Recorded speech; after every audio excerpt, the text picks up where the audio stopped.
সরকারি বিধিনিষেধের জেরে গৃহ নির্মাণ সামগ্রী ব্যবসায় চরম সংকটের অভিযোগ তুলে বৈঠক করলেন উত্তর দিনাজপুর জেলার ক্ষুদ্র ব্যবসায়ীরা। রায়গঞ্জের মহারাজা মোড় এলাকার একটি বেসরকারি ভবনে অনুষ্ঠিত ওই বৈঠকে বিভিন্ন প্রান্তের ব্যবসায়ীরা উপস্থিত ছিলেন। বৈঠকে ব্যবসায়ীদের স্বার্থ রক্ষার লক্ষ্যে একটি নতুন সংগঠন গঠন করা হয়। সংগঠনের পক্ষ থেকে জানানো হয়, শীঘ্রই জেলা প্রশাসন, জনপ্রতিনিধি ও রাজ্য সরকারের কাছে তাদের দাবি তুলে ধরা হবে।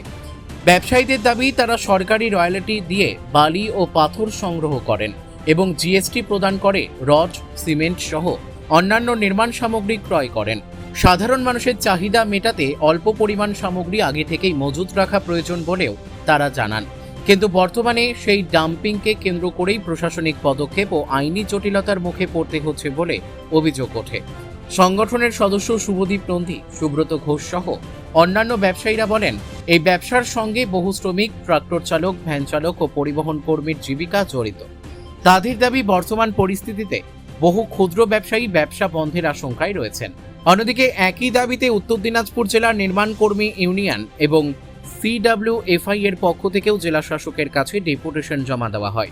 সংগঠনগুলির দাবি, বৈধ ব্যবসায়ীদের স্বার্থ ও শ্রমজীবী মানুষের জীবিকা রক্ষায় প্রশাসন দ্রুত উদ্যোগ নিক।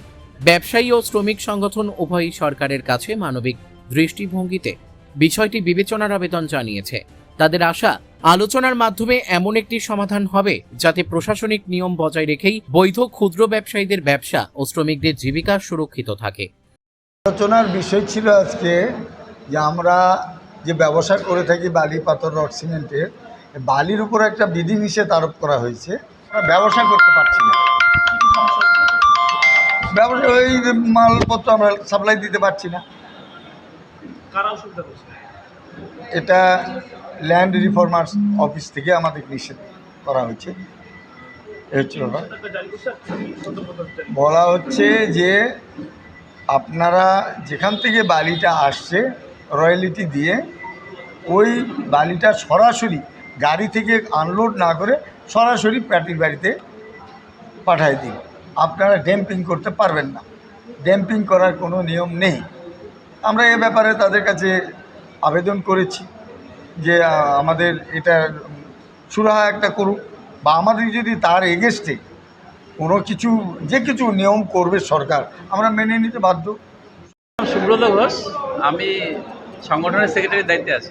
কি কি বিষয় আলোচনা হলো আজকে আমরা আমাদের যারা এই সাপ্লাইয়ের সঙ্গে জড়িত, আমরা যারা ব্যবসায়ী আছি, রড, সিমেন্ট, ইট, বালি, পাথর যারা আমরা সব সাপ্লাই করি, এর সঙ্গে বহু শ্রমিক জড়িত আছে, বহু ফ্যামিলি জড়িত আছে, মানে হিউজ পরিমাণে এখানে একটা কর্মসংস্থানের আমরা সবাই মিলে চলছি, সবাই মিলে একসঙ্গে। তো আজকে আমরা খুবই বিপদের সম্মুখীন, যেভাবে আমাদেরকে অ্যাটাক করা হচ্ছে। মানে আমরা এর আগে কোনো দিন আমাদের গাড়ি যেভাবে ধরেন বালি আমরা ড্যাম্পিং করে বিক্রি করি, কিন্তু এখন সেই ড্যাম্পিং বালিগুলো মানে আমরা সাপ্লাই কোনো ইন্দিরা আবাসের ঘর বা যেগুলো ঘর পেয়েছে গভর্নমেন্টের স্তরে হোক বা কন্ট্রাক্টরি লেভেলের, হয়তো কোনো কন্ট্রাক্টরের কাজ চলছে, 5 ট্রলি বালির শর্ট হয়ে গেছে বড় গাড়ি নেওয়ার পরে, এবার সেক্ষেত্রে আমরা সাপ্লাই দিতে পারছি না। সাপ্লাই দিতে গেলে আমাদেরকে BLO সাহেব আমাদেরকে গাড়িগুলো ধরছে। এই বিষয়ে কোথাও জানিয়েছেন? এই বিষয়ে আমরা প্রশাসনকে জানিয়েছি, প্রশাসনের তরফ থেকে আমরা এখন অবধি কোনো সদুত্তর পাইনি। আমার নাম শুভদীপ নন্দী, আমি সংগঠনের সহ সেক্রেটারি। আজকে বিগত দিনেও আমাদের এই বসা হয়েছিল, তো আজকে পূর্ণাঙ্গ কমিটি তৈরি করা হয়েছে এবং কমিটির মাধ্যমে আগামী যে পরিকল্পনা রূপধারা সেটা আমাদের ডিসকাস হলো। ব্যবসায়ীদের মধ্যে সমস্যা তো সেদিনও বলেছিলাম যে আমরা মানে নানাবিধ সমস্যায় পড়েছি।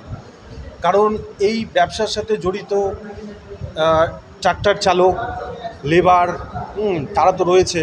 তারপরে আমাদের মধ্যে একটা হিউজ লোনের বোঝা রয়েছে, কারণ আমাদের যে সমস্ত ট্রাক্টর কিনেছি সেটাও যেমন লোনের মধ্যে আছে, আমাদের ব্যবসা করতেও তো বিশাল একটা টাকার প্রয়োজন, সেটাও তো ব্যাংক লোনের মধ্যেই আছে।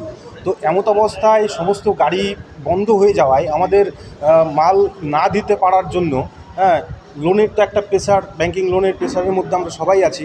তো সরকারের কাছে আমাদের বিনীত আবেদন যে আগে যেমন এর মধ্যে কোনো বিধিনিষেধ ছিল না, সেইভাবেই আমাদেরকে আবার পরিচালনা করতে দেওয়া হোক। রায়গঞ্জ থেকে রামকৃষ্ণ দাসের রিপোর্ট, কুলিক নিউজ।